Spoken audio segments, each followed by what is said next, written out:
Have you ever wondered why so many people talk about manifestation, yet so few actually manage to transform their lives with it? They say you need complicated rituals, perfectly worded affirmations, daily visualizations, and a constant effort to raise your vibration. But what if none of that is necessary? What if quantum manifestation is so absurdly simple, so simple that most people never get it right? In this video, you'll discover why you don't have to force reality, repeat phrases you don't believe, or pretend to be positive while your body is vibrating with fear and scarcity. All you need to do is align, not force. Align. Manifestation doesn't respond to effort. It responds to coherence. Before we dive deeper, write this phrase in the comments: I manifest with ease because I already am what I desire. By writing this, you begin aligning your energy right now. Together, we'll reveal why the most powerful secret of manifestation is hidden in simplicity. To understand why quantum manifestation is so simple and yet so misunderstood, we need to look into the mind of one of the greatest explorers of human consciousness, Jacobo Grinberg. Grinberg was a Mexican neuroscientist who refused to accept the limits of conventional science. He devoted his life to investigating the point where mind meets mystery. His research combined neuroscience, quantum physics, and ancient spiritual traditions, revealing something revolutionary. The reality you live is shaped in real time by the structure of your consciousness. According to Grinberg, the world isn't a fixed backdrop where things just happen to you. It's a projection of your mental field, a hidden web of beliefs, emotions, and vibrations that collapses quantum possibilities into concrete events. That collapse, the famous observer effect of quantum physics, doesn't occur when you think positively, but when you vibrate coherently. Grinberg showed that what you feel, think, and do in harmony is what creates the world around you. Any internal misalignment becomes noise, and the field responds with more confusion. In other words, it's not effort that manifests, it's coherence. It's based on this wisdom that we'll now dive into the real foundations of quantum manifestation. One of the biggest misconceptions about manifestation is the idea that you have to try hard. Repeating affirmations without stopping, visualizing like it's a marathon, focusing intensely on every detail of what you want to attract. Most people believe that if they're not giving it 110%, nothing will happen. But in the language of the quantum field, excessive effort isn't a sign of commitment. It's a sign of misalignment. In the quantum universe, forcing creates friction. When you desire something so desperately that your body starts vibrating with anxiety, tension, or fear of failure, the field doesn't respond to your conscious wish, it responds to the actual frequency you're emitting. And most of the time, that frequency is one of scarcity, distrust, and urgency. Quantum manifestation doesn't work like placing an order at a grocery store. It's not about thinking positive and hoping the universe delivers. It works by resonance. You don't attract what you want, but what matches your dominant vibration. And that vibration isn't communicated by pretty phrases, but by states of being. When you try to force manifestation, you're telling the field that you don't yet trust, don't yet feel, don't yet are. This is where most people stumble. They affirm, I am prosperous, but their body is on high alert, their chest tight, their stomach clenched. They visualize love, but carry fear of rejection. They write goals, but live tense when they check their bank balance. That creates internal noise. And the quantum field, which responds to coherence, receives a distorted message. This noise is why, even when you're doing everything right, nothing changes. Because deep down, the practice stems from fear of not making it, not from certainty that it's already possible. Jacobo Grinberg and other consciousness researchers showed that the observer shapes reality. But the observer isn't just the conscious mind, it's also the emotional field, the body, the subconscious. If those layers aren't in agreement, the field responds to the strongest signal, and almost always, that strongest signal is fear. True power arises when you stop trying to force manifestation and start being what you wish to experience. When you stop fighting for abundance and begin to think, act, and feel like someone who already lives in that field. It's not about control, it's about conscious surrender, about letting go of effort and sustaining a serene, coherent presence. The energy of "I already am" vibrates far more strongly than that of "I want." In quantum manifestation, less effort means more precision. And it's in that lightness that the field can finally meet you. In quantum physics, there's a fascinating phenomenon called the observer effect. It shows that subatomic particles don't behave as fixed things until someone observes them. Before that, they exist only as waves of possibility, endless potential realities all coexisting. But the moment they're observed, a single possibility materializes. That means the simple act of observing collapses reality. Here's what most people overlook. You're collapsing realities all the time, even without realizing it. And the observer that triggers that collapse isn't just your conscious mind saying, "I want prosperity." It's the totality of who you are, your thoughts, yes, but also your emotions, habits, body, and especially your subconscious. The conscious mind represents only a tiny fraction of your perception. Most of the time, the program running in the background, the unconscious program, collapses the quantum field for you. And if that program is soaked in fear, insecurity, scarcity beliefs, or unresolved memories, that's what manifests. Even if on the surface you say the opposite, it's like shouting, "I want to listen to jazz," on the wrong radio frequency. You can scream as much as you like, but if the dial is set to static, the music will never come through clearly. The quantum field works the same way. It doesn't respond to your verbalized desire. It responds to the total energetic frequency you emit. This is why so many people get frustrated with positive affirmations. They repeat, "I am abundant," with their lips, but inside feel anguish, insecurity, and doubt. And the field collapses not based on the words, but on vibrational coherence. According to Jacobo Grinberg, consciousness is a lens that projects reality from the structure of the neuronal field. That structure is shaped not only by what you desire, but by what you truly believe.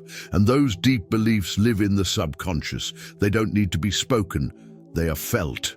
Therefore, your role as observer isn't to declare what you want. It's to become a coherent witness, someone whose vibration, presence, and energy are aligned with the reality they wish to collapse. Manifestation doesn't respond to wants. It responds to energetic identity. If you desire something but your body lives on high alert, if your feelings are based on lack and your inner dialogue is stuck in old patterns, the field will mirror that chaos faithfully.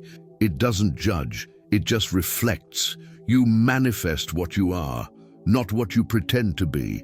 And when you align with the highest version of yourself, the field has no choice. It collapses that reality before your eyes. If there's one word that defines the true secret of quantum manifestation, that word is coherence, but not in the ordinary sense. Coherence in the quantum universe isn't just thinking logically, it's aligning your entire internal system in one vibrational direction. Thoughts, emotions, and actions must resonate like a well-tuned orchestra playing the same song.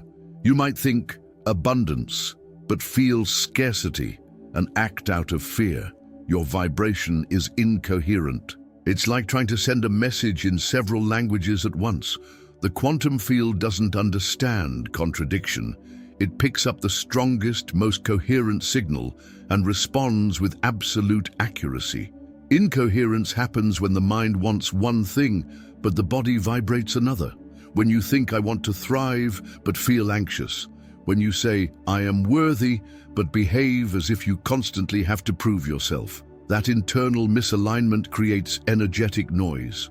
And the field, sensitive as it is, responds with more confusion, more delay, more looping. Coherence, on the other hand, is when you think, feel, and act as if you're already living the desired reality. It's when you don't just wish with your mind, but embody that wish with your body, your breath, your gaze, your attitude.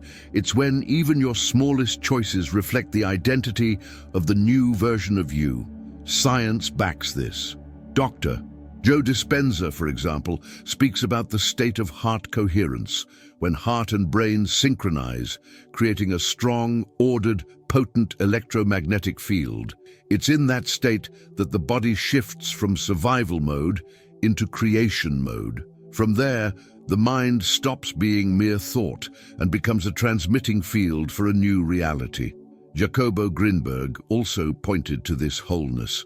He said that perceived reality results from the internal structure of the observer, but not just the rational mind, rather the whole integrated field of consciousness. This includes emotions, gestures, habits, and even silence. That's why the real question isn't, what do I want to manifest, but rather, am I vibrating in coherence with it right now? If you want a relationship but live in lack, you're out of coherence. If you want abundance but vibrate scarcity in every decision, you're out of coherence.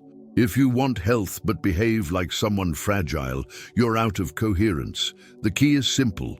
Bring your thinking, feeling, and acting onto the same channel, even in small doses, even a little each day. That's the signal the field understands. That's the code of true manifestation. That's the clean frequency the universe mirrors without hesitation. Many people believe manifestation happens only in the mind. Thoughts, visualizations, intentions. But quantum reality works in a far more complex and integrated way. The true transmitter of your vibration isn't just the brain, it's the whole body. More specifically, your nervous system and heart are the antennas that modulate the signal the quantum field picks up. Let's start with the heart. Science has proven that the electromagnetic field generated by the heart is dozens of times more powerful than that of the brain. According to the HeartMath Institute, this field directly influences the environment around us and affects how we process information, make decisions, and connect with the world. When the heart is in a state of coherence, it emits a clear, ordered, powerful frequency. Now think, when you manifest something but your heart is closed, constricted by fear, resentment, or insecurity, what signal are you sending? It's not one of abundance, love, or ease. It's one of protection, survival, defense. And that's what the quantum field returns. More experiences that require protection. The same goes for the nervous system. If you live in a constant state of alert, anxiety, stress, distrust, your body is in survival mode, governed by the sympathetic nervous system. In that state, the brain looks for threats, not possibilities. The focus is on the problem, not on creation. The dominant vibration is scarcity, not expansion. Manifesting from that place is like trying to tune into a high-frequency station with a broken radio. Even if you think positively, the body is sending a danger signal, and the quantum field, always faithful to what you vibrate, will collapse more of the same reality, more scarcity, more waiting, more effort. That's why, before trying to think differently, you must feel differently. And feeling differently requires regulating the body, releasing tension, calming the nervous system, opening the heart. Techniques like conscious breathing, meditation, intentional touch, heartfelt gratitude, and even music can help reconfigure your internal state. Jacobo Grinberg understood that perception is a product of the neuronal field, and this field isn't fixed. It's directly influenced by somatic experience. In other words, the body isn't an obstacle to manifestation. It's the bridge. If your body doesn't believe, the universe doesn't listen. If your body is at war, the field responds with more struggle. But if your body is at peace, open and receptive, the field responds with flow. Your body is an antenna. Your vibration is the signal. And your presence, when conscious and integrated, is the most powerful message you can send to the universe. The idea of letting go of wanting may seem counterintuitive. After all, if you're trying to manifest something, it's because you want it, right? But here lies one of the deepest, most transformative paradoxes of quantum manifestation. The more intensely you desire, the more you affirm that you don't yet have it. And in the vibrational field, that means you're emanating lack, not presence.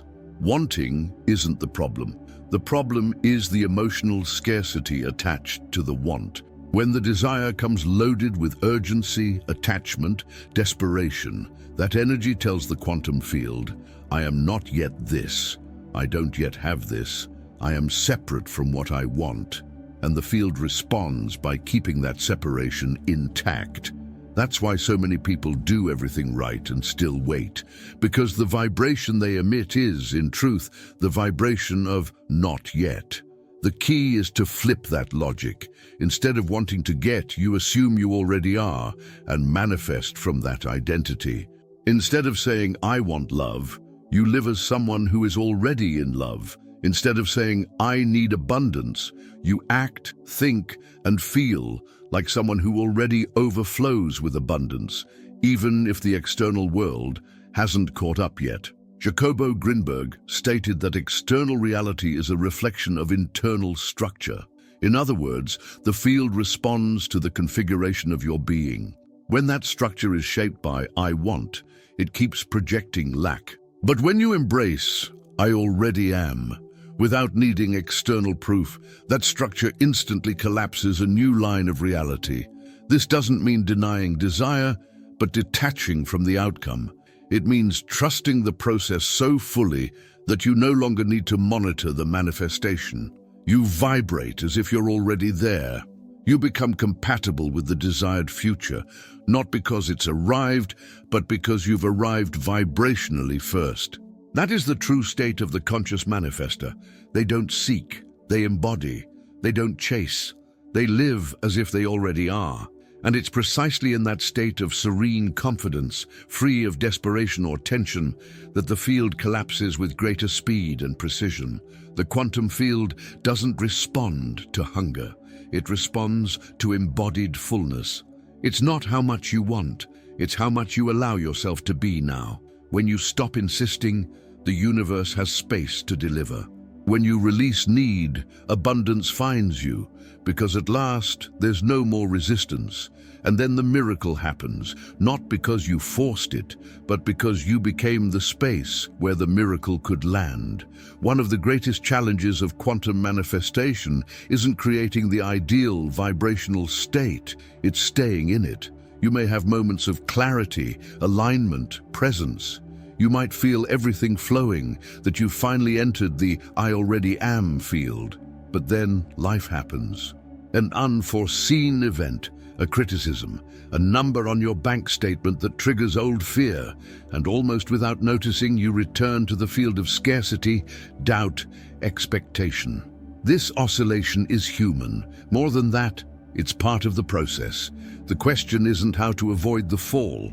The question is how to recognize when you've fallen and have tools to return. We call this vibrational emotional regulation. The mistake many people make is believing manifestation requires feeling good all the time. But true quantum manifestation doesn't demand emotional perfection. It demands emotional fluency. That means knowing how to feel everything that arises without identifying with it. Fear, sadness, frustration, they can all show up. But if you have awareness, you don't get lost in those states. You can use them as portals back to alignment. Jacobo Grinberg said the mind is a reality structuring field, but that field is influenced by the emotions coursing through it. Unprocessed, dense emotions distort perception. Welcomed, understood, and released emotions purify the field, allowing it to sustain higher frequencies. Regulation isn't repression, it's not pretending everything's fine, it's actually feeling with presence. When a difficult emotion arises, the secret is to pause, breathe, and ask, what is this emotion trying to show me? Does this feeling belong to my current field or to an old one? Can I allow it for a few moments without judgment? This conscious pause breaks the automatic cycle. Moreover, it reactivates your vibrational authority. You stop being a victim of emotion and become someone who chooses how to respond to it. Simple practices like coherent breathing, mindful touch, placing your hand on your chest or abdomen, slow walking, intentional music, or even emotional journaling can disarm the nervous system and bring you back to alignment. This return is what keeps you vibrating in the new field, because as we've seen, the quantum field responds to coherence, not performance. And coherence isn't never doubting, it's doubting and still choosing to return. It's falling and still choosing to continue. It's feeling fear and taking a deep breath until you find your center again. Emotion isn't the enemy, it's your compass. When welcomed, it doesn't block manifestation, it refines your vibration. True vibrational mastery isn't about never oscillating, it's about learning to return with ease as many times as necessary. After understanding the foundations of quantum manifestation, the role of coherence, emotional regulation, the body as antenna, the most important question arises: how do I live this every day? Because true manifestation doesn't happen in an isolated moment of inspiration. It's built in the simplest, most ordinary decisions: how you wake up, breathe, communicate, react, and choose. Manifestation is practice. It's a way of being. And like any way of being, it's cultivated with intention. It all starts in the morning. Even before looking at your phone or getting out of bed, your frequency is already being chosen. In that moment, take a deep breath and ask yourself, what frequency do I choose today? It could be confidence, lightness, gratitude, presence. This subtle question already begins to calibrate your field. Throughout the day, watch your body. It's your vibrational thermometer. If tension, anxiety, impatience arise, don't react automatically. Pause, breathe. Place a hand on your chest. Ask, is this reaction aligned with the reality I want to manifest? If not, you can choose again. That seemingly small choice is an act of conscious manifestation. Another powerful practice is to live as if you already are the version living in the new timeline. Ask yourself several times a day, what would the version of me who already lives in abundance do right now? How would they walk? How would they speak? How would they breathe? Then act from that place, even if it's in details, a more open posture, a choice that aligns, a more generous response. When you act like who you are, the field understands. This is the reality to be collapsed. Visualization is also practice, but not just with images. Visualize with emotion. Before you sleep, create in your mind the scene of a perfect day in your new reality. See it, feel it, hear it, breathe it as if you were there, and go to sleep within that state. As we've seen, that's when the subconscious absorbs most deeply, and perhaps most importantly, don't walk alone. Manifestation isn't a solitary path. We're constantly regulating our frequency based on the people and environments around us. So care for your field, heal your conversations, curate the content you consume, and surround yourself with those who vibrate expansion. Jacobo Grinberg said, reality structures itself from consciousness. But consciousness isn't an idea, it's a way of living. And living in manifestation isn't a technique, it's a recurring choice to remember who you already are. You don't manifest with rituals, you manifest with presence. You don't manifest with effort, you manifest with truth. And when this becomes habit, the extraordinary begins to feel natural.